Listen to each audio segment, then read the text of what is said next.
In 1986, a newlywed couple traveled to Naha City, Okinawa Prefecture for their honeymoon. The trip was supposed to be a sweet and memorable experience, but was overshadowed by an unexpected tragedy. The wife suddenly began sweating profusely, experienced convulsions, and became paralyzed in all 4 limbs. She was rushed to the hospital, but tragically, she did not survive. Initially, the hospital diagnosed her death as acute myocardial infarction. However, over time, suspicious elements in the case began to emerge. Clues gradually surfaced, pointing toward the possibility of a serial murder. All evidence eventually led to one individual. Yet, the suspect had a perfect alibi, and the crime was executed with a level of precision and a time delay that seemed straight out of a crime novel, earning the perpetrator the title of a criminal genius. Who was the culprit? How did this individual carry out the crime from afar? And how did the police unravel this mystery? Today, we will discuss the infamous aconitum poisoning case in Japan. On May 19, 1986, 47-year-old Shingu Riki and his 33-year-old wife, Risako, embarked on a trip to Naha City, Okinawa Prefecture. Before marriage, Risako had worked as a hostess at a club in Tokyo, where she met Shingu Riki, who was a customer. Risako fell for the sophisticated man at first sight. The two quickly developed a romantic relationship and eventually got married. After their marriage, Risako moved to Osaka to live with her husband. Shortly after their wedding in February 1986, they began planning their honeymoon.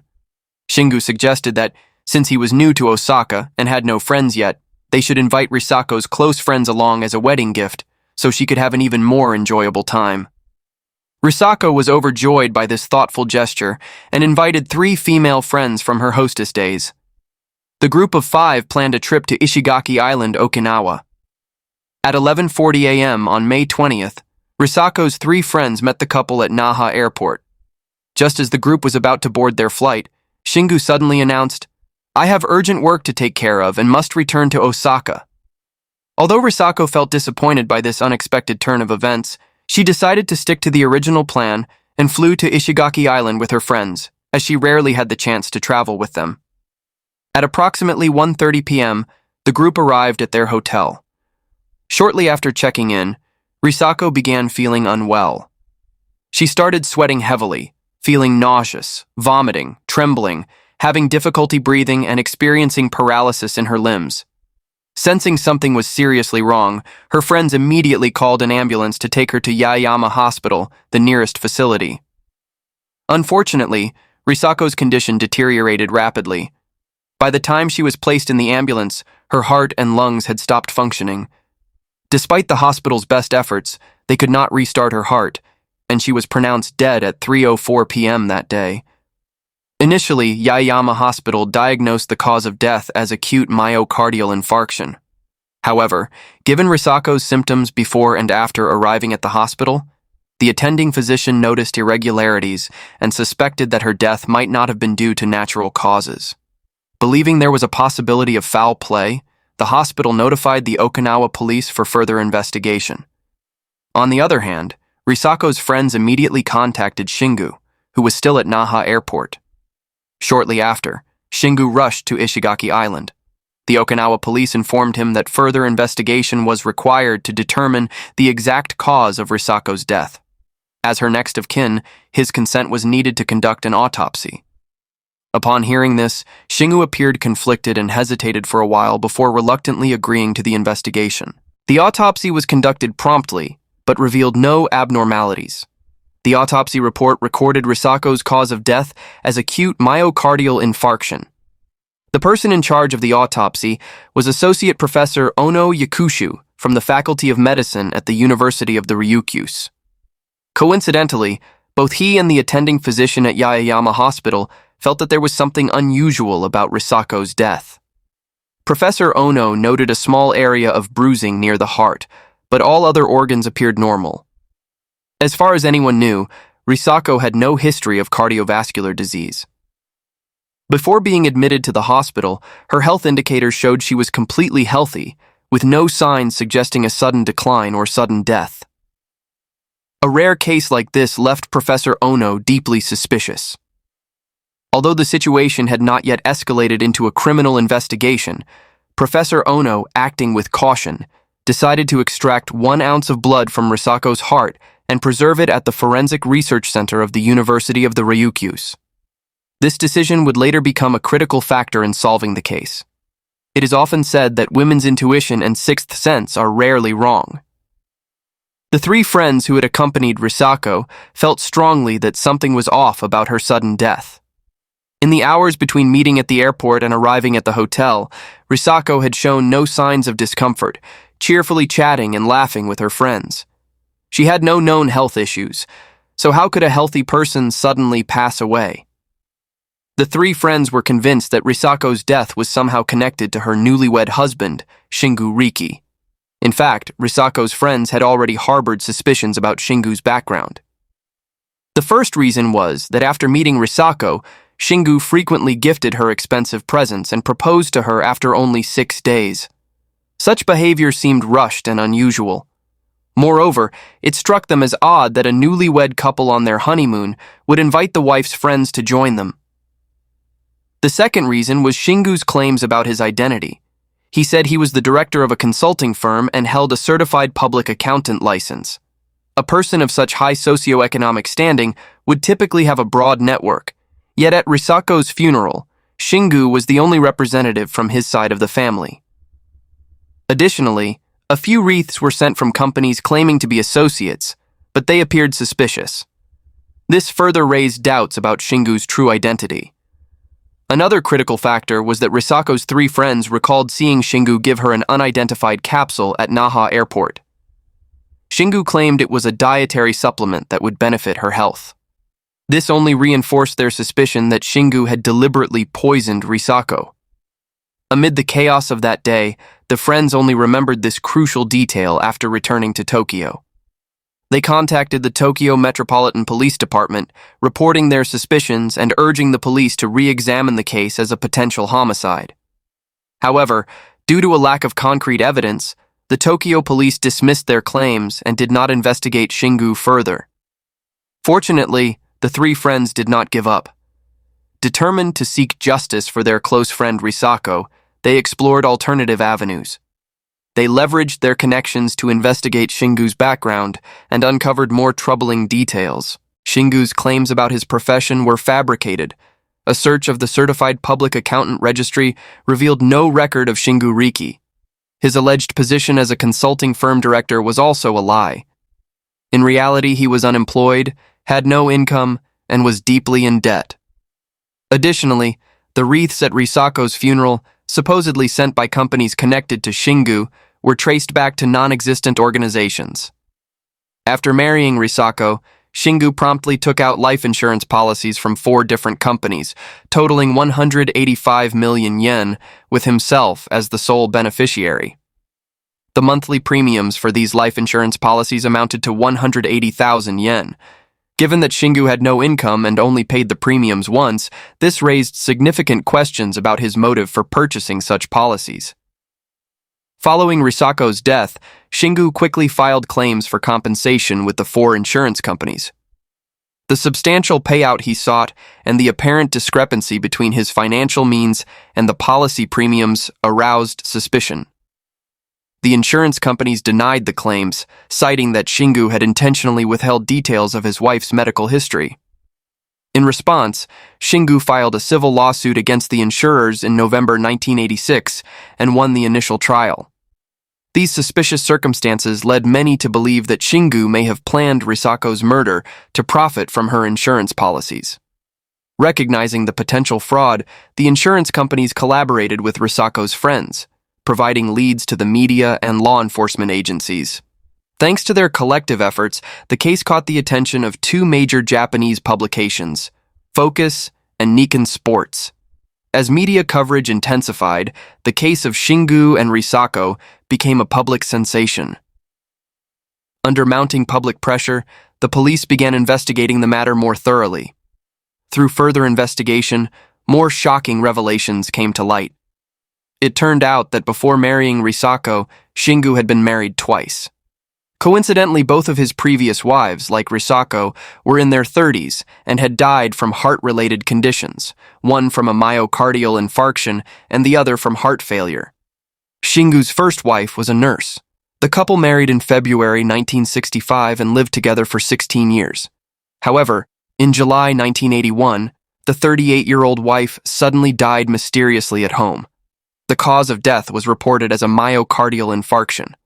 Since there were no insurance policies associated with her death, no suspicions were raised. 2 years later, in 1983, Shingu remarried. Less than 2 years into the marriage, his second wife suddenly fell ill after a family gathering in September 1985. Despite receiving emergency care at the hospital, she passed away, with the cause of death listed as heart failure. This time, Shingu collected 10 million yen in life insurance. Just 1 month after his second wife's death, Shingu met Risako at a bar in Tokyo. After only 6 days of knowing her, he proposed. The couple registered their marriage in February 1986, and by early April, Shingu had purchased life insurance for Risako worth a total of 185 million yen. In May 1986, just months later, Risako died of a myocardial infarction on Ishigaki Island. Does this send a chill down your spine? The series of deaths, all tied to life insurance, raised red flags for the police. However, the actual causes of death for Shingu's previous 2 wives were nearly impossible to verify. Risako's case had already been closed as a natural death, and her body had been cremated. Without direct evidence, the police were unable to arrest Shingu. By 1990, 4 years had passed since Risako's death, and the civil lawsuit between Shingu and the insurance companies was still ongoing. Just when it seemed the appeals court would uphold the initial ruling in Shingu's favor, a key figure emerged, bringing a turning point to the case. This crucial individual was Professor Ono Yakushu, the forensic pathologist who had conducted Risako's autopsy. For 4 years, he had been following Risako's case closely, researching toxicology extensively. He discovered that Risako's symptoms before her death, severe abdominal pain, cold sweats, nausea and vomiting, difficulty breathing, and paralysis of the limbs, closely matched those of poisoning by a particular plant. Due to widespread media coverage and his lingering doubts about Risako's death, Professor Ono decided to send the preserved 1-ounce blood sample to a specialized lab for toxicology testing. The results confirmed his suspicions. Risako's blood contained the deadly toxin aconite. Aconite, derived from the monkshood plant, is one of the most potent natural toxins in the world. As little as 3 to 5 milligrams can be lethal. The plant's roots and leaves contain neurotoxins that can be absorbed through the skin. Ingesting aconite causes symptoms such as vomiting, difficulty breathing, organ failure, and in severe cases, death. The hallmark of aconite poisoning is ventricular fibrillation or cardiac arrest, which explained why Risako's death had been misdiagnosed as acute myocardial infarction. With Professor Ono's evidence proving that the victim was poisoned, Risako's case was officially reclassified as a murder investigation. Perhaps sensing that the situation was turning against him, Shingu voluntarily withdrew his lawsuit against the insurance companies before the case entered the appeals phase. On June 9, 1991, Shingu was arrested by police on charges of embezzlement. A bicycle parts manufacturing company accused Shingu of misappropriating company funds amounting to 340 million yen during his employment. While unrelated to Risako's case, this added to the growing belief among investigators that Shingu had a clear motive for committing crimes. The media began extensively covering the aconite murder case for insurance payout, and witnesses connected to Shingu's poisoning of Risako started to come forward. A flower shop owner in Fukushima Prefecture testified that Shingu had purchased 69 pots of monkshood plants, a quantity sufficient to extract a lethal dose of aconite. The landlord of Shingu's rented apartment testified that 1 month, Shingu's utility bills spiked unusually high. Upon searching the apartment, police found traces of aconite in the tatami mats and uncovered laboratory equipment. Armed with a series of leads, on July 1, 1991, police rearrested Shingu on charges of murder and fraud. However, Shingu appeared well prepared to counter the accusations. He maintained a confident demeanor, bolstered by a solid alibi. When speaking to the media, he displayed a calm and even defiant attitude. Shingu emphasized that aconite is a fast-acting toxin, with symptoms typically appearing 15 to 30 minutes after ingestion. He pointed out that Risako only began showing symptoms nearly 2 hours after parting ways with him. Furthermore, at that time, he was at Naha Airport, hundreds of miles away from Ishigaki Island, which he claimed was an irrefutable alibi. Let's revisit the timeline of Risako's illness. On May 20th, 1986, her 3 friends stated they saw Shingu give Risako an unidentified capsule between 11:40 and 11:50 a.m., shortly after the group met. If the capsule contained poison, symptoms should have appeared by approximately 12:10 p.m. However, Risako exhibited no unusual symptoms during that period. She only began showing signs of illness around 1:30 p.m.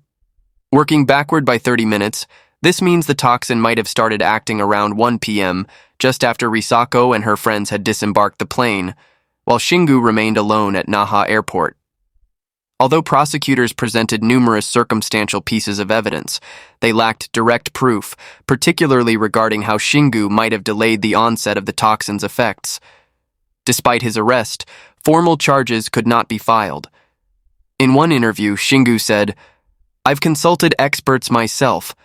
Is there any capsule that could remain intact in the stomach for over 2 hours without dissolving? Unfortunately, Japan does not produce such capsules, nor can they be found on the market." To refute this, prosecutors commissioned Chiba University to test multi-layered capsules.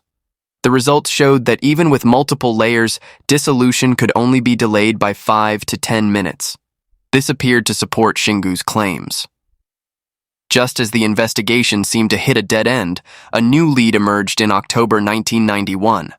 A fisherman reported to the police that a few years prior, a man resembling Shingu, who identified himself as a university assistant professor, had purchased a large quantity of pufferfish, over 1,000 specimens.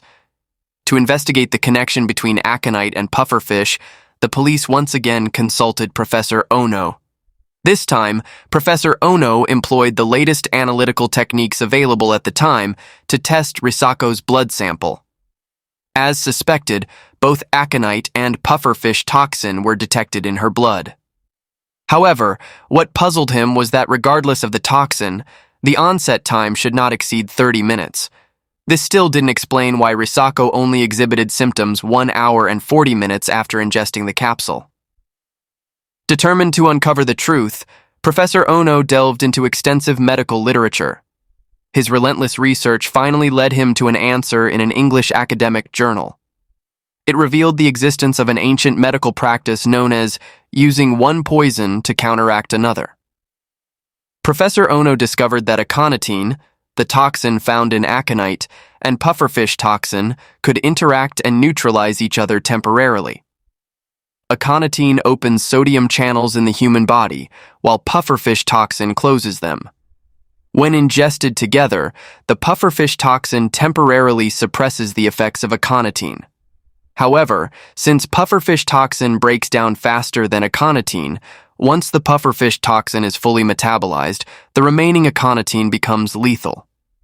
Professor Ono also demonstrated that adjusting the ratio of the two toxins could delay the effects, successfully unraveling how Shingu engineered a time-delayed poisoning. Using this evidence, the prosecution argued that Risako's blood contained both aconite and pufferfish toxin. They presented witnesses who confirmed that Shingu had purchased large quantities of both substances. The police further revealed that laboratory equipment and vitamin capsules matching the ones Risako ingested were found in Shingu's home. Investigators theorized that Shingu extracted the toxins from aconite and pufferfish at home, then placed them into capsules to carry out the crime. Regarding the motive, the prosecution pointed to Shingu's significant debts and premeditated plan to commit murder for insurance money. They argued that his whirlwind marriage to Risako was purely to exploit her for financial gain through her life insurance policies. The prosecution also alleged that Shingu had been purchasing aconite and pufferfish as far back as 1981, suggesting that the sudden deaths of his previous wives were likely also due to poisoning. Even more chilling, documents discovered in Shingu's home indicated that after Risako's death, he was already planning another murder for insurance fraud.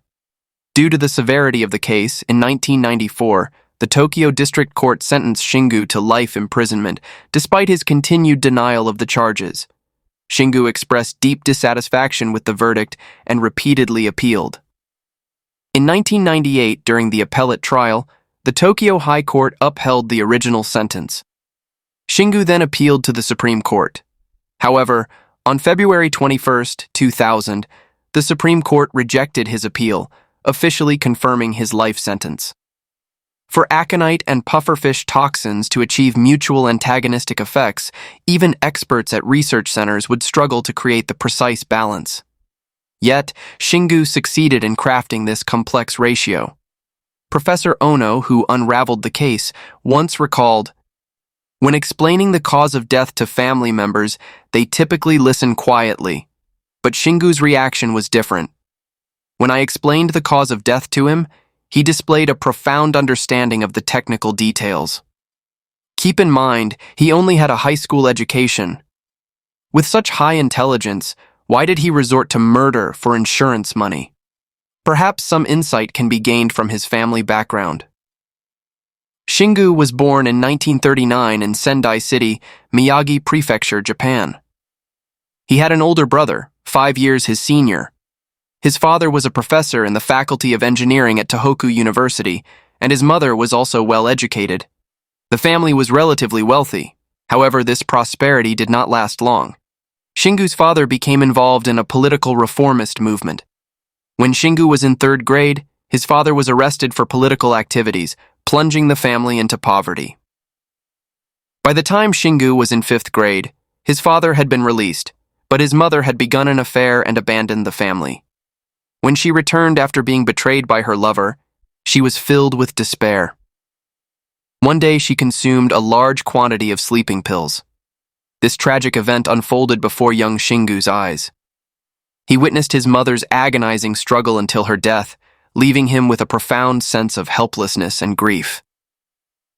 Before his sentencing, Shingu released several manuscripts. Reflecting on this experience, he wrote, "When my mother fell into a deep coma at home after overdosing on sleeping pills, I used a cotton swab soaked in water to moisten her lips to prevent them from cracking. At that time, I overheard my older brother, who had just returned from Tokyo, discussing with my father in the adjacent room. When I realized my mother's actions were both impulsive and irresponsible, a surge of anger over the lack of love in my life consumed me. I wished desperately for her to wake up, but my wish never came true. After 2 days of suffering, she passed away under my care. My brother was absent, and my father was busy cooking dinner in the kitchen. I didn't shed a single tear. I was so consumed by sorrow that I could no longer cry. The pain completely overwhelmed me." After these family upheavals, Shingu was forced to become self-reliant. From 6th grade through his 2nd year of junior high school, he worked at a factory while attending school. In 1955, he passed the entrance exam for Sendai High School in Sendai City. After graduating, he initially hoped to follow in his father's footsteps and attend Tohoku University, but failed the entrance exam, ultimately earning only a high school diploma. His subsequent career was turbulent, with unstable economic conditions and mounting debts. In this desperate situation, Shingu began harboring malicious intentions and embarked on a criminal path. Shingu never admitted to his crimes. While in prison, he published 2 books attempting to prove his innocence and convince the public that he had been wrongfully convicted. In these books, he detailed the origins of the case and steadfastly insisted on his innocence. However, his claims were never substantiated. In 2012, Shingu passed away at the age of 73 at the Osaka Medical Prison, marking the end of his controversial life. This case shocked the Japanese public, highlighting both the sophisticated methods of a criminal and the persistence and dedication of investigators and forensic experts in solving the case. Notably, Professor Ono's decision to preserve the blood sample and his tireless research played a pivotal role in exposing the perpetrator and bringing justice to the victims. The case serves as a sobering reminder of the tragedies that can unfold when greed blinds reason. That concludes today's story. What are your thoughts on this high IQ criminal? Let's discuss it together. For now, goodbye, and see you next time.